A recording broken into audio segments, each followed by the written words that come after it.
श्री स्वामी समर्थ. नमस्कार, मी नंदिनी. माझ्या यूट्यूब चॅनलवर तुमचं खूप मनापासून स्वागत करत आहे. तुमच्या मनातील सर्व चांगली इच्छा स्वामी महाराज पूर्ण करो ही स्वामींच्या चरणी प्रार्थना करते आणि आजच्या नवीन व्हिडिओला सुरुवात करते. तर येत्या 17 जुलैला म्हणजेच बुधवारी आलेली आहे आषाढी एकादशी. आषाढ महिन्यातील शुक्ल पक्षातील एकादशीला आषाढी एकादशी, देवशयनी एकादशी असंही म्हणतात. आषाढी एकादशी हा दिवस भगवान श्री हरी विष्णू आणि माता लक्ष्मी यांना प्रसन्न करून घेण्यासाठी खूप महत्त्वाचा मानला जातो.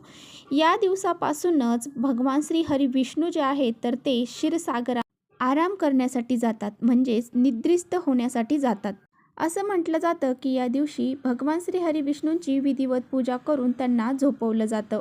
आणि पहा, हा जो आषाढी एकादशीपासून ते कार्तिक एकादशीपर्यंतचा जो काळ आहे, म्हणजे देवशयनी एकादशीपासून देव उठणी एकादशीपर्यंतचा जो 4 महिन्यांचा काळ आहे, हा चातुर्मास जो आहे तर तो भगवान श्री हरी विष्णू जे आहेत तर ते क्षीरसागरामध्ये झोपण्यासाठी जात असतात. आणि ह्या काळामध्ये त्यांचा जो कारभार आहे, पृथ्वीचा जो कारभार आहे तर तो भगवान शिवशंकरांकडे सोपवून जातात. या 4 महिन्यामध्ये कोणत्याही प्रकारचे शुभ कार्य हे केले जात नाही. आषाढी एकादशीच्या व्रतामध्ये सर्व देवी देवतांचे तेज हे एकवटलेले असते.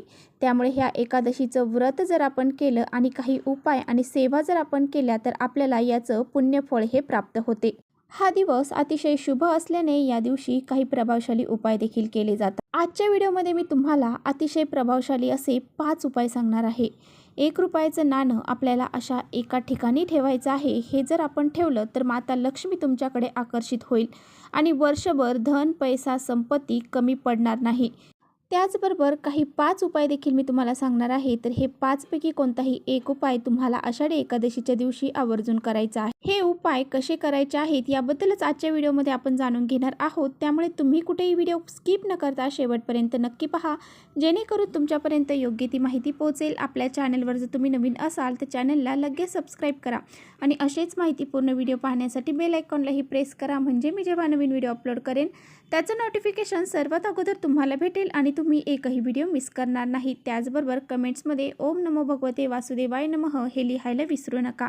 त्याचबरोबर तुम्हाला जर व्हिडिओ आवडत असतील इतरांपर्यंत शेअर देखील करा. तर पहा, आपल्याला या दिवशी सकाळी लवकर उठायचं आहे, स्नान करायचं आहे, स्वच्छ कपडे परिधान करायचे आहेत. आपल्याला जर जमलं तर पिवळे आणि लाल कलरचे वस्त्र हे परिधान करायचे आहेत. आणि त्याचबरोबर आपल्या देवघरातील जे श्रीहरी विष्णू आहेत, लड्डू गोपाल आहेत, त्यांच्यावरती आपल्याला अभिषेक करायचा आहे आणि त्यांची विधिवत पूजा अर्चा करायची आहे. यानंतर यांची पंचोपचार पूजा आपल्याला करायची आहे. हळद, कुंकू, अक्षदा, फूल, त्याचबरोबर धूपदीप दाखवायचा आहे. अशा पद्धतीने त्यांची विधिवत पूजा अर्चा करून घ्यायची आहे. शुद्ध गाईच्या तुपाचा दिवा आपल्याला या दिवशी लावायचा आहे. त्याचबरोबर आपल्याला पिवळ्या कलरची फुलं भगवान श्री हरी विष्णूंना अर्पण करायचे आहेत. आणि तुळशीपत्र हे देखील भगवान श्री हरी विष्णूंना आपल्याला या दिवशी आवर्जून अर्पण करायचे आहेत. तर बघा, जे काही उपाय मी तुम्हाला सांगणार आहे तर ते तुम्ही दिवसभरामध्ये कधीही करू शकता. सर्वप्रथम मी तुम्हाला 1 रुपयाच्या नाण्याचा उपाय सांगणार आहे. हा उपाय आपल्याला आषाढी एकादशीच्या दिवशी करायचा आहे. हा उपाय जर आपण या दिवशी केला तर आपल्याकडे माता लक्ष्मी आकर्षित होईल. जर आपण कष्ट आणि मेहनत करून देखील आपल्याकडे पैसा हा येत नसेल, आलेला पैसा हा घरामध्ये टिकून राहत नसेल, कोणत्या ना कोणत्या मार्गाने घरातून बाहेर निघून जात असेल, लक्ष्मीची कृपा आपल्यावरती होत नसेल आणि त्याचबरोबर लक्ष्मी आपल्या घरामध्ये टिकून राहत नसेल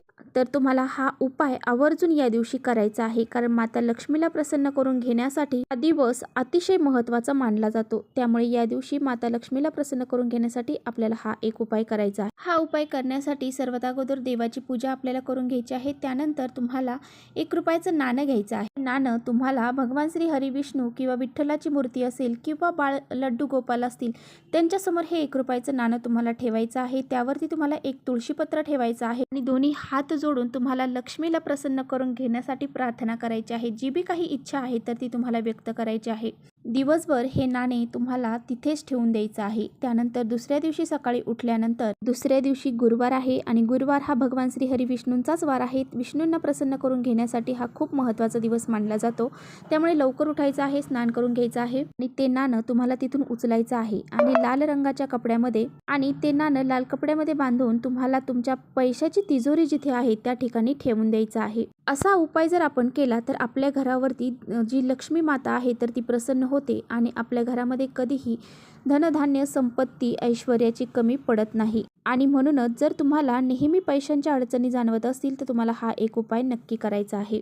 तसेच घरामध्ये सतत भांडणं होत असतील, कलह होत असतील, मतभेद होत असतील, आलेला पैसा घरामध्ये टिकत नसेल, कुटुंबाची प्रगती होत नसेल, घरामध्ये सतत आजारपण असेल, वास्तुदोष असतील आणि त्यामुळेच तुम्हाला या सर्व समस्या दूर करण्यासाठी, घरातील वास्तुदोष दूर करण्यासाठी तर तुम्हाला काय करायचं आहे, देवशयनी एकादशीच्या दिवशी भगवान श्री हरिविष्णूंना तुळशीची माळ तुम्हाला अर्पण करायची आहे. विषम संख्येमध्ये तुम्हाला तुळशीची पानं घ्यायची आहेत, म्हणजे 5, 7, 11, 9 अशा पद्धतीने तुम्हाला तुळशीची पानं घ्यायची आहेत. याची एक माळ तुम्हाला तयार करायची आहे आणि हे पानं तुम्हाला भगवान श्री हरिविष्णूंच्या गळ्यामध्ये माळ घालायची आहे. दुसऱ्या दिवशी सकाळी लवकर उठून तुम्हाला स्नान करायचं आहे आणि जी माळ तुम्ही भगवान श्री हरिविष्णूंच्या गळ्यामध्ये घातली होती तर ती दुसऱ्या दिवशी तुम्हाला उचलायची आहे, काढायची आहे आणि आपला घराचा जो मुख्य दरवाजा आहे त्या मुख्य दरवाजावरती लटकवायची आहे. हा उपाय केल्याने तुमच्या घरातील सर्व प्रकारचे वास्तुदोष हे नष्ट होतात आणि त्याचबरोबर माता लक्ष्मी आपल्या घराकडे आकर्षित होते आणि आपल्या घरातील सर्व समस्या ह्या दूर होतात. त्याचबरोबर आषाढी एकादशीच्या दिवशी लक्ष्मीला प्रसन्न करून घेण्यासाठी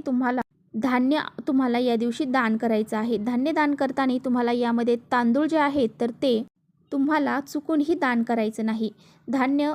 तांदूळ सोडून तुम्ही इतर कोणतंही धान्य तुम्ही दान करू शकता. जर तुम्हाला कोणत्याही नोकरीमध्ये यश मिळत नसेल, नोकरी प्राप्त होत नसेल तर तुम्हाला या दिवशी गूळ आणि चना डाळ जी आहे तर ती दान करायची आहे. ही दान केल्याने आपल्याला प्रत्येक कामामध्ये यश मिळतं. आपला व्यवसाय असेल तर तो चांगला चालू लागतो, नोकरी असेल तर त्या नोकरीमध्ये प्रगती होते. म्हणून तुम्ही गूळ आणि हरभरा डाळ जी आहे तर ती नक्की दान करा.